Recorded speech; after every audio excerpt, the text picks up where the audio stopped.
based on reflexive spaces. In the same continuity, we have a next question which says that if Y is a closed subspace of a norm space, right? What we are given is Y be a closed subspace of a norm space X such that for every X F belonging to X dash, which is 0 everywhere on Y, is 0 everywhere on X, then show that Y is equals to X. हमें given क्या क्या है कि Y एक closed subspace है एक norm space का, right?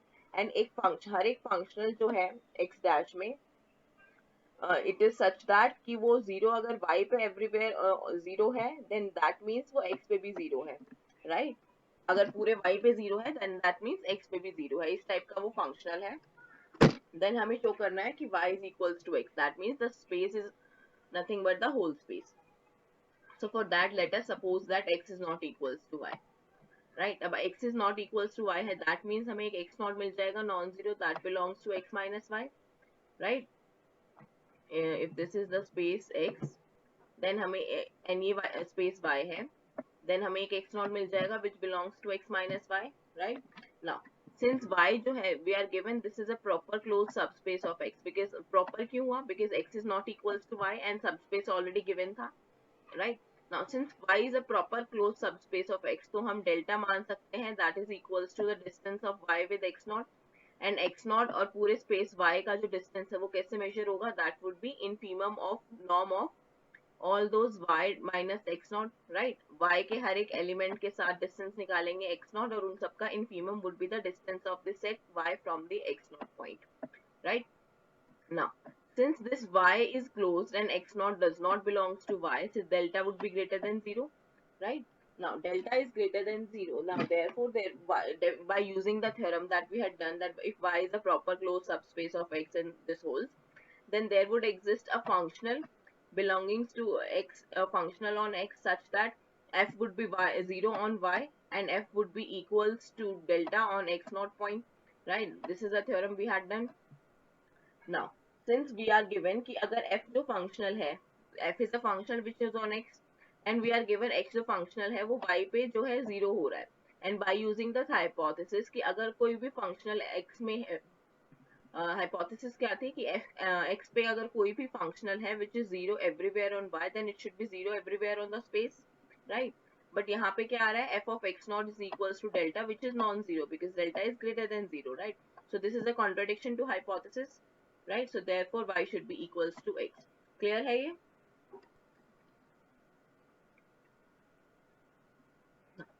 Yes, ma'am. Next question we have is show that a subspace M of a norm space X is total in X if and only if f is 0 everywhere on M is 0 everywhere on X. Right, so this holds the above theorem was for any closed subspace of X. Right, for any closed subspace of X if this property holds of a norm space. यहाँ पे हमें क्या given है? Show that a subspace M is total if and only if this holds. Right, so for that let us suppose that M is total in X. First let us suppose that M is total in X and total की definition क्या होती है? Then span of M closure would be equals to X. Right, and span of M closure equals to X and हमने क्या लिया है? एक functional चाहिए हमें which is 0 everywhere on M. ठीक है, and then we will prove that this is 0 everywhere on X. Then let f belonging to X dash, that means f be a functional such that f is 0 on M. Right, this is given.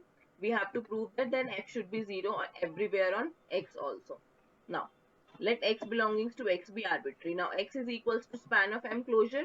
Therefore, X belongs to span of M closure because X was equals to span of M closure, right? Now, X belongs to closure of a set. That means there would exist a sequence in the set such that the sequence converges to X, right? Now, the sequence converges to X and F was a bounded linear functional belonging to X dash, right? So, F is bounded, therefore, F should be continuous and then continuity of definition, continuity की definition लगाएंगे sequential criteria. Then what we would have is that f of this sequence xn should converge to f of x, right? Now f of xn is converging to f of x, that means f of x is equals to limit of xn, right? And f of xn की value क्या है? 0, since because xn जो है span of m में contained है, right? And m के ऊपर functional क्या वैल्यू दे रहा है, 0, right? So therefore f of xn should be 0, and f of xn 0, that means limit is 0, and hence f of x is 0. Now this x was arbitrary, so this holds for every x, that f of x is equals to 0 for every x belonging to x, and therefore f is 0 everywhere on x. Clear?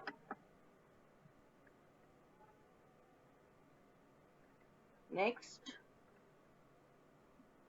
conversely, what we had to prove was, if this condition holds, that if f is 0 everywhere implies f is 0 everywhere on x, then f should be total. So let us assume that this holds, that f is 0 on m and f is 0 in x, right? Now let us suppose that m is not total. Not total, that means span of m should not, closure should not be equals to x. If this closure is not equals to x, then that means this would be a subspace of x, proper subspace. Let us say that this space is y. Let us denote y is equals to span of m closure. Then y would not be equals to x, right? So that means y is a proper closed subspace of x. Then again, using the definition of proper closed subspace, there would exist an x belonging to x not x minus y, which is non-zero, such that we can define this delta, right? Distance of x naught with y, the same steps we did in previous theorem, right? So there, by using now that by the theorem, there would exist a functional which would satisfy the properties that f of y is equals to 0 for every y, and f x naught should be equals to delta, right? But this is a contradiction, because हमने क्या लिखा था कि अगर y पे 0 हो रहा है, that means x पे भी 0 होगा, and यहाँ पे x पे क्या आ रहा है, नॉन जीरो आ रहा है, right? So this is a contradiction, that means our assumption was wrong, and m is total in x. Clear है? Yes, ma'am. Next question is, let m be any subset of a norm space x, right? Any subset, we are not given subspace, any subset. Show that x naught belonging to x is an element of span of m closure if and only if f is equals to 0 for every functional. हर एक functional के लिए x not पे value 0 हो रही है, such that m के ऊपर भी रेस्ट्रिक्शन जो है 0 है, राइट? तो उसको प्रूव करने के लिए इफ एंड ओनली इफ है, right? So what, let us first assume that f of x naught is 0 for every functional, and restriction to m जो functional है, that is equivalent to 0. Then हमें prove क्या करना है कि x naught जो है that belongs to a, right? So x naught belongs to a prove करना है. Let us assume कि x naught a में नहीं है, x naught a में नहीं है and x naught x में है, therefore x naught would be belonging to x minus a, right? And हमें एक एलिमेंट मिल गया, सिंस कि जो a में नहीं है and x में है, therefore a would be a proper closed subspace of x, because a क्या है, span of m closure, and closure जो सेट होता है क्लोज सेट होता है, right? and proper आ गया, so therefore a is a proper closed subspace of x. Therefore हम a and set a and x naught का distance निकाल सकते हैं. Let us denote it by delta, right? So delta would be greater than 0 because proper space है, right? Now then delta is greater than 0, a is a proper closed space. Then again, using the theorem, we would have a functional such that that would be 0 on a and equals to value delta on the point x naught, right? Now f of a is 0, f is 0 at a point, and this a belongs to span of m closure, right? So therefore this would be 0 on a m also, पूरे span of m closure के ऊपर 0, that means m के ऊपर भी 0 होगा, right? So f of, so we get a functional f tilde which is 0 on m, right? So therefore f tilde restricted to m is 0. So that means we have a functional f tilde belonging to x dash, right? That is functional on x, such that the value restricted to m, the value of f restricted to m is 0, right? Therefore that should be f of x naught should be 0, because hypothesis में हमने अभी assume किया था कि first suppose that this such that this holds, right? f of x naught is equals to 0 for f. Now since this is holding, we can say that f of x naught हमने function ऐसा assume किया था, right? So therefore f of x naught is equals to 0 by our hypothesis, which is a contradiction to 1, right? So therefore x naught belongs to a, क्योंकि x 1 में क्या आया था, f of x naught is equals to delta greater than 0, right? And यहाँ पे हम prove कर रहे हैं कि f of x naught should be equals to 0, right? So therefore x naught should belongs to A. Conversely, let us suppose that x naught belongs to A. Then हमें prove क्या करना है, एक फंक्शन जो है f of x naught पे value 0 देगा, such that restriction of restricted to m जो वैल्यू है उसकी 0 है. So let us assume कि हमारे पास एक फंक्शनल है जो कि रेस्ट्रिक्शन वैल्यू जो है उसकी f पे m पे अगर रेस्ट्रिक्ट कर रहे हैं उसको, देन 0 वैल्यू है, that is f restricted to m is 0. Now x naught belongs to span of m closure. That means there would exist a sequence xn in span of m such that xn converges to x. And f जो है that is in the dual space, that means bounded है तो continuous भी होगा, therefore f of x naught should converge to f of x no, right? And limit of f of xn क्या होगी, that would be 0 because restricted to m, f की value क्या दे रहा है 0, and xn is in span of f, therefore xn would be in span of m, m में है तो m में भी होगा, right? So therefore f of x naught is equals to 0. Clear है ये?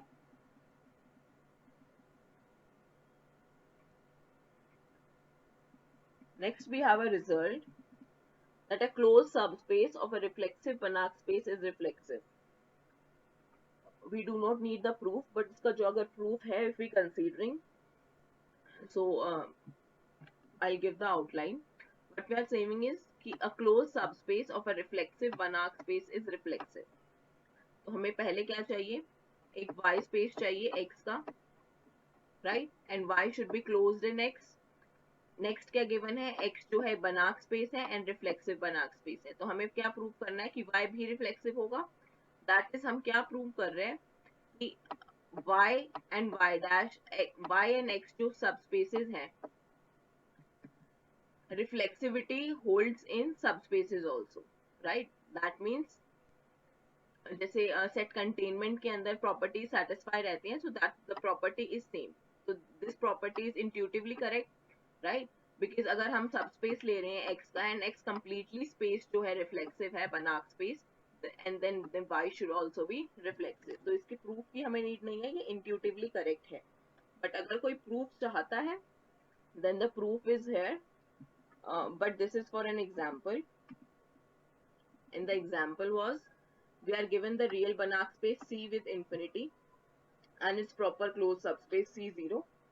Then we are proving that these dual spaces are isometrically isomorphic, right? So that means अगर ये isometrically isomorphic हो जाएंगे, dual space किस किस का निकल रहा है, C star and C naught star. C naught क्या था, subspace of C, right? So therefore यहाँ पे हम क्या प्रूव कर रहे हैं कि dual space जो subspace के आएगा and space का आएगा वो isometrically isomorphic आ रहे हैं. तो इसी लाइन पे प्रूव करते हुए प्रूव हो जाएगा, प्रूव करने की हमें नीड नहीं है, right? Now next is, if a norm space X is reflexive, right, then show that X dash is reflexive. X dash was the dual space of X. तो हमें क्या गिवन है कि अगर स्पेस रिफ्लेक्सिव है then इसका dual space भी reflexive होगा. To prove that, let X be the reflexive space. हमें प्रूव करना है इसका डुअल स्पेस रिफ्लेक्सिव है, राइट? एंड रिफ्लेक्सिव प्रूव करने के लिए हमें क्या प्रूव करना होता है, कैनोनिकल मैपिंग ऑनटू है, right? So let C tilde be the canonical mapping. And canonical mapping किस लिए, कहाँ से ली है, C tilde is from X dash to X triple dash. X double dash को, X डैश को रिफ्लेक्सिव दिखाने का मतलब क्या है, अगर एक स्पेस हम रिफ्लेक्सिव कहते थे देन कैनोनिकल मैपिंग कहाँ से कहाँ होती थी, x to x double dash, right? And then we said कि if C is onto then X would be a reflexive space, right? So X को reflexive space कहते थे if the mapping from X to X dual, second dual was onto. Similarly हमें जब X dash को reflexive दिखाना है तो हम mapping consider करेंगे from X dash to X dash का dual, that would be X triple dash, right? We have to show that this mapping is onto. Onto proof करने के लिए what we do is we take an element of the codomain, right? So let H belonging to X triple dash be arbitrary. Now we are given X is reflexive. X reflexive है, that means for every X, for every G belonging to X double dash हमारे पास X में एक element मिल जाएगा, right? So therefore for every G belonging to X double dash there would exist an X belonging to X such that G is equals to C of X. This is clear? And C क्या है, this canonical mapping. क्योंकि reflexive है तो ये on to होगी, and on to है that means हर एक codomain के एलिमेंट के लिए हमारे पास एक डोमेन में एलिमेंट मिल जाएगा, with the pre-image, right? Now, let us now define a functional on f by f of x is equals to h of cx. H was an element in x triple dash, right? So that means h जो है that would be a functional from x double dash to k, right? अगर हम कोई functional कहते हैं कि f जो है that belongs to x dash, इसका मतलब क्या होता है? f is a functional from x to k, right? So यहाँ पे हम बोल रहे हैं h is a functional in x triple dash. That means h is a functional from x double dash to k, right? So therefore we define a functional f on x by f of x is equals to h of cx. Now h के domain में क्या element आना चाहिए? x double dash का element, right? And x double dash का element would be cx. अगर x in x है तो cx should belongs to x double dash, right? So therefore h of cx हमने इसको डिफाइन किया है f of x को. Now cx को हम क्या लिख सकते हैं? h of g, right? So f को हमने क्या डिफाइन किया है? Functional on x by f of x is given by h of g, where g belonging to x double dash, right? Then f is clearly a linear functional because h भी linear है and g भी linear है, तो ये linearity hold कर जाएगी. Next हमें prove करना है कि f जो है वो बाउंडेड होगा. सो उसके लिए भी consider modulus of f of x which would be equals to modulus of h of g, and modulus of h of g by Schwarz inequality is less than equals to norm of h into norm of g, right? and h and g दोनों के दोनों bounded linear functional है because dual space में belong करते हैं, right? So therefore modulus of fx would be less than infinity and hence f would be bounded. Now f is a bounded function, linear function, therefore f belongs to the dual space x dash, right? and h of g was f of x, right? and f of x को हमने कैसे define किया था ना? f is a functional in x double dash. So canonical mapping जब हमने define की थी, then f of x was g of x, definition यही थी, right? and g of f is nothing but यहाँ से c tilde of f of g. c tilde was from x dash to x triple dash, right? So अगर हमारे पास एक f functional आ रहा है जो कि x dash में बिलोंग करता है, तो c tilde of f जो है that should belongs to x triple dash, right? So उसको यूज करके we have that this g of f is, हमने इसको लिखा है that is equals to c tilde of f of g, right? So h को हम क्या लिख सकते हैं? h is equals to c tilde of f because g was an arbitrary function, right? Functional. So therefore this is a surjective mapping because हर एक h के लिए हमारे पास एक फंक्शनल f मिल जाएगा x dash में such that c tilde of f is equals to h. That means उसकी pre image मिल जाएगी, right? and pre image मिल गई तो surjective हो गया and hence x dash is reflexive. इसमें कोई डाउट हो तो पूछो. मैम एक बार ये बता दीजिए, gf is equal to c tilde f of g. अच्छा, सी g of f यहाँ पे ये देखो, जब हमने c tilde of f of g define किया है, c tilde of f of g का आएगा यहाँ से. c भी द कैनोनिकल मैपिंग है, राइट? एंड कैनोनिकल मैपिंग हमने कैसे डिफाइन की थी कि इसका एक एलिमेंट ले रहे हैं. कैनोनिकल मैपिंग जब हमने c डिफाइन की थी, c then c of x goes to g and g is a functional on x double, g is an element in x double dash, ऐसे ही डिफाइन की थी, राइट? सो यहाँ पे जब हम कैनोनिकल मैपिंग इसको बोल रहे हैं कि सी टिल्डा जो है कैनोनिकल मैपिंग है, दैट मीन्स वो इसके एक एलिमेंट को, इसका एलिमेंट क्या है? f, right? So see tilde of f को x ट्रिपल डैश में बिलोंग कर पाएगी.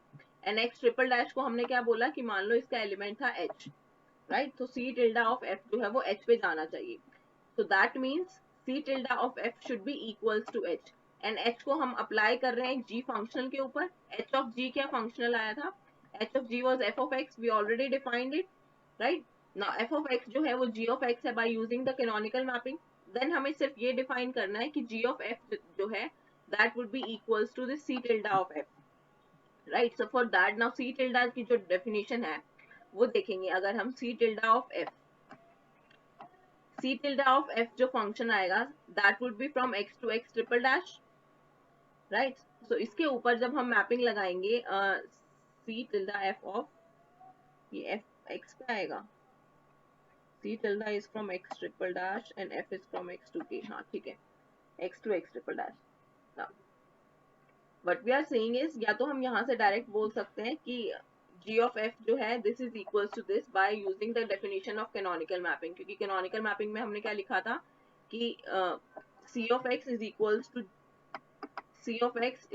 to g, where g is such that gx at f, gx की डेफिनेशन क्या थी, gx at f is equals to f function at x value, right. So similarly उसी definition को हम यहाँ पे कंटिन्यू कर रहे हैं, दैट अगर फंक्शनल के ऊपर लगाते हैं, that means c tilde of f should be equals to a function h such that h की वैल्यू at f, this g should be equals to this normal function, right. So उसी वाली जो डेफिनेशन है कैनोनिकल मैपिंग की, जो complete definition थी, उसको हमने यहाँ पे वो किया है, इंड्यूस किया है exactly same. G of F को हमने क्या लिखा है यहाँ पे, जैसे ये था g x of f was equals to f of x, right. So similarly वही डेफिनेशन यूज किया है हमने यहाँ पे कि c tilde of f of g should be equals to g of f. Ma'am आ गया समझ. ठीक. नाउ हमने यहाँ पे प्रूव किया है कि अगर x रिफ्लेक्सिव है तो x डैश भी रिफ्लेक्सिव होगा. The converse is not true, right. That means अगर x डैश रिफ्लेक्सिव है देन x मे और मे नॉट बी रिफ्लेक्सिव. इसका एग्जाम्पल जो है मे का बाद में देखते हैं, वैसे प्रूव करेंगे कि किस किस केस में होता है. नाउ मे और मे नॉट बी रिफ्लेक्सिव हमने प्रूव किया कि अगर x डैश रिफ्लेक्सिव है देन x मे और may not be reflexive. Then now we are saying is the next question कि अगर बनाक स्पेस है x, हमने यहाँ पे क्या किया था, x was any norm space, right, any norm space. Next we are saying is कि if x is a Banach space then x is reflexive if and only if its dual is reflexive. That means this converse equation would be holding if the x is a Banach space.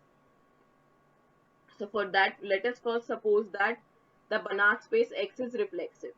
Then x अगर Banach space है then norm space भी होगा, and norm space x reflexive है then by above theorem उसका dual space reflexive आ जाएगा, right. So first way तो proved है easily. Now second way हमें prove करना है, let x dash be reflexive. Now x dash reflexive है, that means x का double dash should be reflexive using the theorem on x dash, right. That means x double dash should be reflexive. अगर हम C define करते हैं mapping from x to x double dash be the canonical mapping, right. And x double dash C of x जो है that would be a closed linear subspace of x dash. Range space जाएगा C of x, and range space हम already prove कर चुके हैं कि close subspace होता है, right. So therefore for this x double dash, so therefore यहाँ से क्या आएगा कि the C of x is a closed linear subspace of x double dash, right. And x double dash क्या है, reflexive. Then ऊपर हमने theorem proof की थी अगर closed linear subspace है reflexive space का, then वो भी reflexive होता है. Therefore C of x is reflexive, right. And C of x reflexive आ गया, that means x is also reflexive because C क्या थी, isometric isomorphism है ना. C was from x to cx. अगर सिर्फ कंसीडर कर रहे हैं canonical mapping, c naught to x double dash नहीं कंसीडर कर रहे हैं, c to x to cx consider कर रहे हैं. That means this is a range space ना, एंड रेंज आ गया तो ऑन टू मैपिंग भी हो गई. ऑन टू हो गई तो कैनोनिकल मैपिंग क्या हो जाएगी, आइसोमेट्रिक आइसोमॉर्फिज्म. एंड आइसोमॉर्फिज्म है therefore x should also be reflexive. Clear है.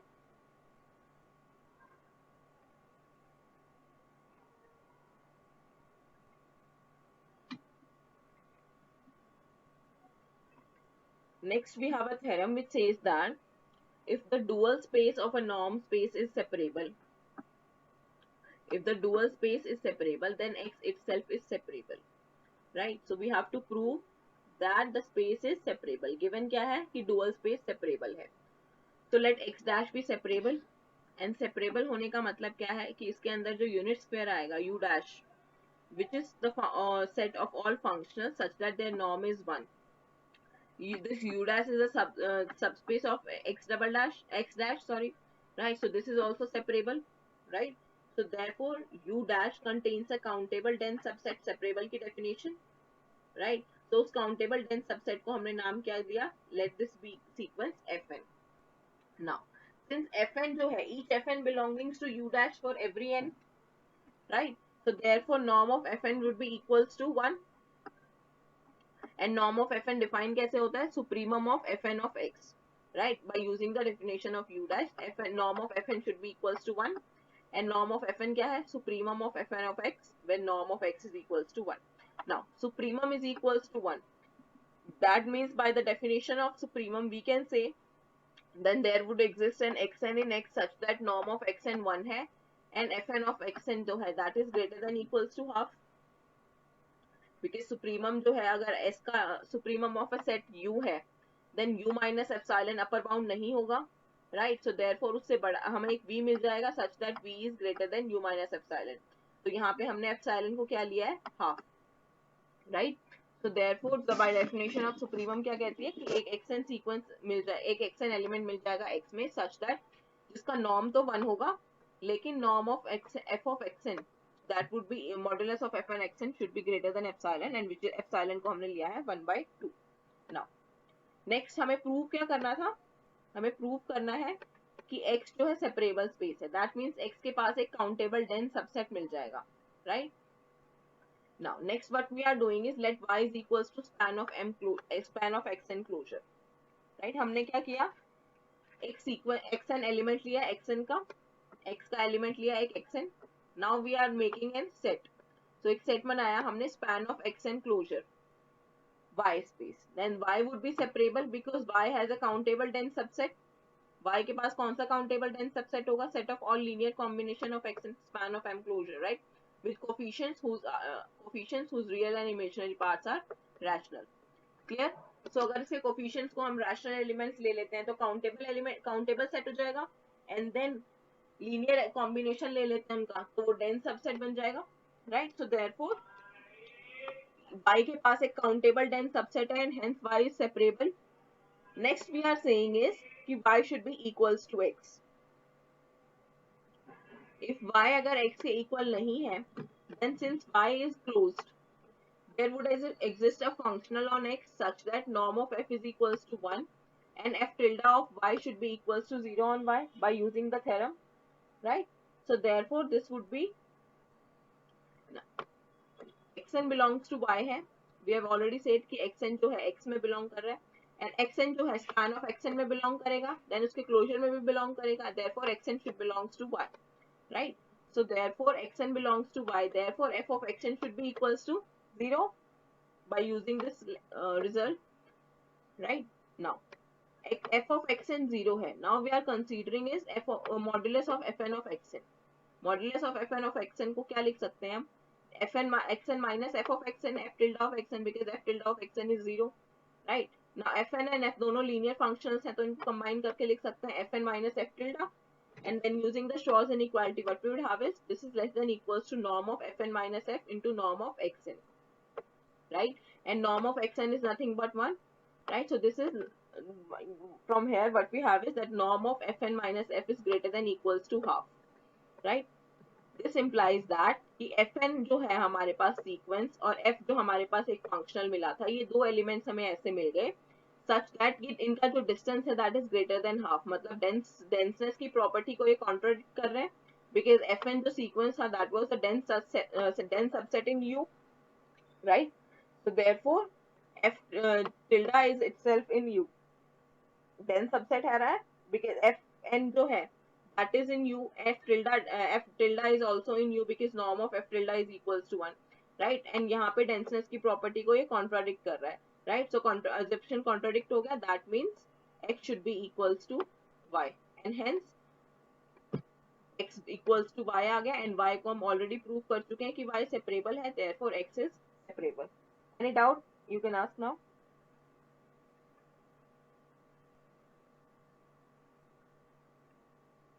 No doubt?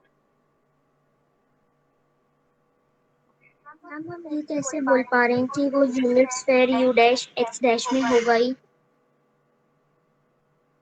अच्छा x dash क्या है, set of all functionals, right? x dash क्या होता है, set of all functionals, right? जो कि x के ऊपर डिफाइंड है, बाउंडेड लीनियर फंक्शनल्स, right? अब देन हम u dash बोल रहे हैं कि f वो सारे functionals, right? वो सारे functionals in x, f is in x tilde such that norm of f is equals to 1, then f जो है लीनियर है and bounded already हो गया वो सारे functionals such that norm of f is equals to 1, then bounded function हो गया and bounded function linear function, that means this is contained in x tilde because x में सारे थे, यहाँ पे तो हमने उसका एक restriction ही लिया ना with norm equals to 1, okay ma'am okay.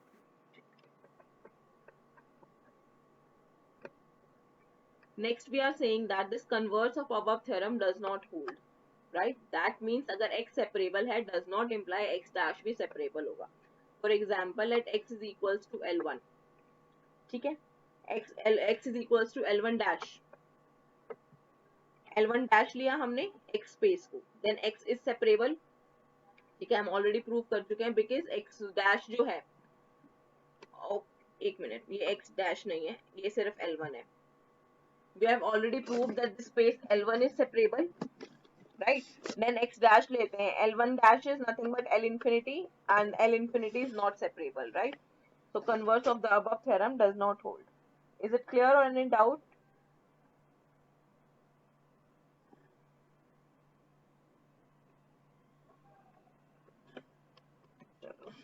Next we are doing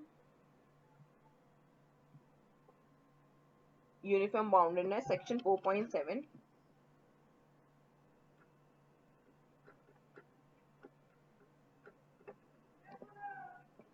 Now, section 4.7, first definition what we have is category. What is a category of a set, right? So, let M be a subset of a metric space, normal metric space, right? Then M is said to be. The कौन सी category होती है? First category is rare. Rare set मतलब nowhere dense set, right? Second category is meager set, which is first category set हम बोलते हैं. And second category is non meager set, जिसको हम बोलते हैं second category, right? अब rare set कौन से होते हैं? A set M is rare in X if its closure, right? M closure has no interior point. That means M closure interior is empty. If this holds, then the set is called to be rare or nowhere dense. The meager set is if M is the union of countably many sets, each of which is rare in X, right? So that means M can be written as union of sets Mn, let us say Mn, right? Now since countable है तो हमने index n लिया है, n belongs to natural numbers अगर लिख लेते हैं तो भी countable हो जाएगा, right? Now if M is the union of countably many sets, each of which are rare, and rare होने का मतलब क्या है कि Mn closure का interior should be equals to empty, right? तो यही definition आ जाएगी meager set की कि M can be written as countable union of sets, each set is rare. Clear? Next, next definition is non-meager set or the second category if M is not meager. अगर meager नहीं है या first category का नहीं है, then it can be written as meager set, non-meager set. And इसका मतलब क्या होगा? या तो F को हम countable union की form में नहीं लिख सकते होंगे, या फिर अगर countable union में लिख सकते हैं तो हर एक set जो है उसमें that would not be rare, right? So दो points हो सकता है उसके non-meager होने के, या तो countable union की form में नहीं लिख सकते, and या फिर काउंटेबल यूनियन की फॉर्म्स में जो सेट लिखे गए हैं वो ईच सेट जो है वो रेयर नहीं है, right? So for that let us consider की एग्जांपल्स क्या है कि हमें देखना है कि सेट ऑफ रैशनल नंबर्स जो है वो किस कैटेगरी का सेट है, राइट? नाउ क्यू को हम क्या लिख सकते हैं? Q can be written as union of all sets r singleton sets r such that r belongs to Q, right? हर एक सिंगलटन एलिमेंट को जो है अगर हम अलग अलग सेट कंसीडर करेंगे then Q set is the union of these set, right? Now that means u can be written as countable union of some sets. अब इस सेट जो है सिंगलटन सेट आर आ रहा है, इसका क्लोजर क्या होता है? स्पेस इटसेल्फ, एंड उसका इंटीरियर इज एम्प्टी. देयरफॉर हर एक ये जो सेट आ रहा है जो यूनियन में लिखा जा रहा है that is rare, right? So therefore Q is of first category in R. Clear है? Yes ma'am. ठीक है. Next we have to find all the rare sets in a discrete metric space. एक discrete metric space if we are given, then उसमें rare sets कौन से होंगे? Let M be any subset of X, right? If M अगर empty है, then M closure is empty, and M closure का interior would be empty, so therefore M would be rare. That means empty set तो rare होगा. Next we are considering कि M अगर non-empty है, right? M अगर non-empty है, that means M is a subset of X and non-empty subset of a discrete metric space, then should be open. M closure should be open because every subset of a discrete metric space is open and closed in itself, right? Closed, right? So therefore M closure is open. Now M closure is open, that their interior is not equals to empty, right? Because M को अगर हम singleton X लेके चलते हैं, then इसका closure would be X and M closure is equals to X. Since M closed हो गया, so M closure का interior would be equals to singleton X, which is not equals to phi, right? So therefore we have that this M closure का interior would not be equals to phi. That means अगर M एक non-empty set है, then उसका जो rare set के लिए हमें category चाहिए होती है, रेयर सेट के लिए क्या चाहिए होता है, M closure का interior should be equals to phi, right? वो होल्ड नहीं कर रहा, दैट मीन्स कोई भी नॉन एम्प्टी सेट जो है वो रेयर सेट में बिलोंग नहीं करेगा, तो only the rare set is empty set, right? So therefore only rare set is discrete space is phi. Next है rare sets are not that the rare sets depend on the metric space or the metric defined on the space, right? क्योंकि जैसे हमने यहाँ पे बोला कि discrete space आ गया, then उसके ऊपर हमारे पास सिर्फ एक एम्प्टी स्पेस मिलेगा. देन हमने डिफाइन किया था रैशनल नंबर्स में, नॉर्मल यूक्लिडियन मेट्रिक थी तो रैशनल नंबर्स आ गए थे, राइट? सो जैसे जैसे मेट्रिक चेंज होगी, रेयर सेट जो है वो चेंज होते जाएंगे एक सबस्पेस में. Next we have a question, show that a subset M of a metric space X is rare if and only if M closure का complement is dense in X, right? तो M rare होने के लिए that means M rare होने की definition क्या होती है, M closure का interior should be equals to empty, right?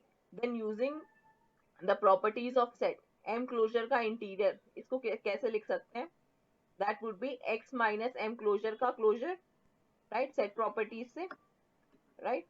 Now X minus M closure का closure, this is nothing but X minus M closure का interior, and which is equals to X because M closure का interior was I, right? So therefore यहाँ से क्या आ गया, M closure का complement का closure would be equals to X, right? Because यहाँ से क्या आया था, M closure का interior का complement is equals to X, right? So therefore this is dense in X. This is just using set properties, nothing else. That property ये वाली, that M closure का interior का complement is equals to M closure का complement का closure, right? So ये वाली property use करके this can be easily proved. Next we have show that the complement of a meager subset M of a complete metric space is non-meager, right? So हमें क्या given है, एक M space given है, M set given है complete metric space का, हमें क्या prove करना है, that the complement is non-meager, right? So let X be the complete metric space and M be the meager subset of X. To prove M complement is non-meager, let us suppose कि M complement भी meager हो जाता है, then that would mean M union M complement is meager, right? Because countable union है ये भी, right? So M union M complement is also meager, and that would imply X is meager set because X was M union M complement लिख सकते हैं ना X set को किसी भी sets के लिए. Therefore X set is meager, which would be a contradiction because X is complete and every non-complete and every complete metric space is non-meager. ये एक definition होती है because complete metric space को अगर countable union में लिख देते हैं तो वो hold नहीं करेगा, right? So that would mean कि हर एक complete metric space since non-meager होता है, so X is non-meager, so therefore यहाँ से contradiction I and hence M complement is non-meager. अब इसका जो proof है that every complete metric space is non-meager, ये हम ट्यूट में करेंगे, ठीक है? So bare category